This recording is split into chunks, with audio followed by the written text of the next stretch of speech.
اولم يروا ان قتل دوی الى ما طرف ده هغه خلق الله چې پیدا کړی د الله جل شانه من شيء سيزونه يتفوه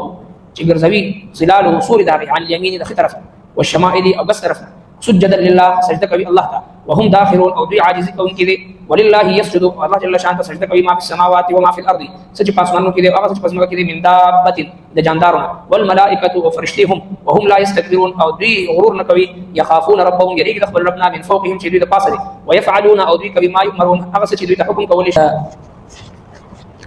آیت مبارکه آیت سجده ده دي اوردونکو باندې سجده واجب وي درس نه بعد ټول مرګي سجده تلاوت هغه ادا دي نمخ آیت مبارکو کې الله تبارک وتعالى د سلور قسمو عذابونو ذکر فرمایل چې آیا د خلق چې کوم د الله تبارک وتعالى واضح دلایل کتابونه پیغمبران دراتلو نه بعد بیا هم چې دوی لګیا انکار کوي نو دا سلور قسم عذابونه چې کوم په دوی راتلی شي دوی نه دا غینه ولې به خوف دي به یری دي چې دوی زمکه ته نه وستلی شي چې دوی په وهم ګمان کې هم نه یا پروانه لار کې چې دوی په دوی باندې د الله عذاب راشي یا مخکې علامات د عذاب دوی تخکر کړی شي هغه نه بعد چې دوی ته عذاب ورکړي شي دا سلور صورتونه د عذاب په دوی کې دي شي ولې به خوف دي هم په دغه سلسله کې الله تبارک وتعالى د ټول کائنات د دې مخلوقاتو چې کوم زیروح دي او غیر زیروح دي چې دا ټول کائنات د سونه مخلوقات چې دا ټول د الله تبارک وتعالى د حکم تابع دي نو انسان ټول د الله رب العالمین نافرمانی کوي دغه عبادت نه اعراض کوي دغه احکاماتو نه مخړی آیا دا خلک ګوري نه چې دا څومره هر څه الله تبارک وتعالى پیدا کړی دي د دې سوري د دې ټول شیزونو سوري چې دی هغه خي طرف ته ګس طرف ته هر طرف ته چې دی لاندې باندې هر طرف ته تاویږي دا سوري د الله تبارک وتعالى په حضور کې سجده کوي عاجزي ښکاره کوي او دغه شانتي په اسمانونو کې څومره مخلوقات دي او په ځمکه باندې چې څومره زیروح سيزونه دي ذوی الارواح دي او فرشتي دي دا ټول د الله تبارک وتعالى په حضور کې سجده کوي او دغه حکم مني دغه تابعداري کوي او څوک هم غرور او تکبر نه کوي یریږي د خپل رب نه چې هغه د دې بر دي پاسه دي او کوي دوی هغه چې کوم الله تبارک وتعالى دوی ته حکم کوي اولم يروا آیا نه د کتلې دوی الا ما طرف د هغه څه خلق الله چې پیدا کړی د الله جل شانه من شيء د سيزونه يتفوه چې ګرځي ظلاله سور داغي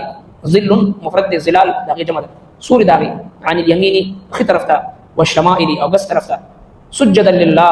سجده کوي الله تبارک وتعالى وهم داخرون او دوی عاجز کوون کړي نو د هر مخلوق سورې چې کله موږ تاسو ګورو دا کله خي طرفته کله ګس طرفته کله لاندې زی کله برزي کله دا سورې زیاتېږي او کله کمیږي د الله تبارک وتعالى د فطري نظام دی چې د دې غړو دراتلو نه مخکې د انسان هغه ضرورت د وخت معلومات د وخت هغه دغه سورې په ذریعہ باندې چې هغه پوره کېدل نو د کم ځای نور راخیږي او بیا د سورې کم دي طرف روان وي زموږ استاد او عبادت د منځونه دي د منځونو اوقات دي نو د دې ټولو تعلق چې هغه د سورې په ذریعہ باندې هغه موږ تاسو ته د غیر رهنمایي کیدا اوس چې دور جدید شنو دغه هغه طریقه کار بدل شو یعنی الله تبارک وتعالى د سورې او داسې غړي یو قدرتي او فطري نظام د غړي هغه مقرر کړو چې انسان ته د وخت رهنمایي به کوله او بل طرف ته الله تبارک وتعالى په حضور کې سجده کوي ښکاری کمیږي زیاتېږي خې طرف ته تاویږي دس طرف ته تاویږي او انسان سره سره د سورې منډه وهي دا ټول د الله تبارک وتعالى په حضور کې عاجزي کوي ولله يسجد الله جل شانه سجده کوي ما في السماوات هغه چې پاسمانونو کې دي او ما في الارض هغه چې پاسمان کې من دابه د جاندارونو والملائکه وفرشتهم وهم لا يستكبرون او دوی غرور نه کوي نو د الله تبارک وتعالى په حضور کې سجده ریز دي ک هغه جاندار دي هغه چرین پرین دي هغه نور مخلوقات دي هغه ملائک دي دا ټول د الله رب العالمین په حضور کې سجده کوي سجدي نه مراد څه شي دي موږ تاسو چې کوم سجده کوو دا سجده نه ده بلکې سجدي نه مراد چې دي څه خدا سي دي چې څنګه سوري هغه خطا کیږي او سجده کوي دا شانتي انسان لګیا د سجده کوي د نور مخلوقات مبارک د سجدي ذکر چې راشي هغه نه مراد تعدي صرف کته کول دي حکم منل دي خبره تسلیمول دي نو دا ټول کائنات چې کوم ذوی الارواح دي جاندار سيزونه دي غیر جاندار سيزونه دا ټول چې د الله رب العالمین حکم تسلیمي د الله تبارک وتعالى د حکم تابع دي نو دي ته سجدي نه تعبیر کړی شوی چې دا هم یو قسم سجده ده د الله جل شانه د حکم لاندې سر ټکول دا اطاعت کول دا هم د سجدي او صورت دي وهم لا يستكبرون دوی غرور نه کوي ځکه چې غرور او تکبر په دې مقدس مکه باندې چې کوم رمبي ګناه سره شوي دي هغه حسد او تکبر دی. او د تکبر د وجه نه شیطان ملعون وګرځېدو. استاذ الملائکه و، ډېر لوی علمي مقام او مرتبه و، ډېر لوی عالم عابد عارف، هر څه صفات پکې وو، خو چې کله تکبر پکې راغی نو ذلیل او رسوا شو. او دغه تکبر دی چې الله رب کائنات خپل محبوب پیغمبر په زبان مبارکه باندې موږ ته فرمایي چې من تکبر وضعه الله، چې کوم انسان تکبر کوي الله تبارک وتعالى هغه وګرځي ذلیل او رسوا کی. من تواضع رفعه الله، چې کوم انسان عاجزي اختیار کړي الله لپاره الله رب العالمین رفعه الله، هغه بلند او بالا مقام ورکړي. او بیا دا متکبر انسان فهو في عينه كبيرا واعين الناس صغيرا، متکبر انسان خپل ځان ډېر اوچت ښکاري، د خلکو په نظر کې ذلیل او رسوا شي. الله تبارک وتعالى د خلکو د ظلم د قدر قیمت وباسي، د الله په نظر کې وګرځي. او چې کوم متواضع انسان وي، عاجزي کوونکی انسان وي، فهو في عينه صغيرا واعين الناس كبيرا، خپل ځان ورته ډېر کمزوري عاجز او بې بس ښکاري.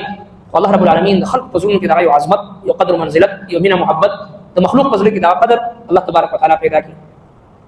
نو عاجزي ډېر لویه بس شاهده او ډېر عظیم صفت دی چې الله تبارک وتعالى په چا کې پیدا کړي. صحابه کرامو تاسو کو چې یا رسول الله ښه لباس او ښه سورلۍ او ښایسته ژوند او ښه زیب و زینت دا تکبر دی؟ د الله محبوب پیغمبر فرمایي چې نه، تکبر خدا دی چې ته حق خبره ټوکراو کی او د الله بندگانو ته حقارت په نظر باندې وګوري، دا تکبر دی. حق خبره ټوکراول او نور بندگانو ته د حقارت په نظر باندې کتل دا تکبر دی. ښه لباس او ښه سورلۍ او ښه کور ښه ژوند دا تکبر نه دی. نو دا څونه مخلوقات چې دي د الله رب العالمین شعوري غیر شعوري طور باندې د الله تبارک وتعالى فرمانبردار دي، ظاهري باطني او سخکاري او سنخکاري، خو د الله تبارک وتعالى په حضور کې عاجز کوونکي دي، غرور نه کوي. وهم لا يستكبرون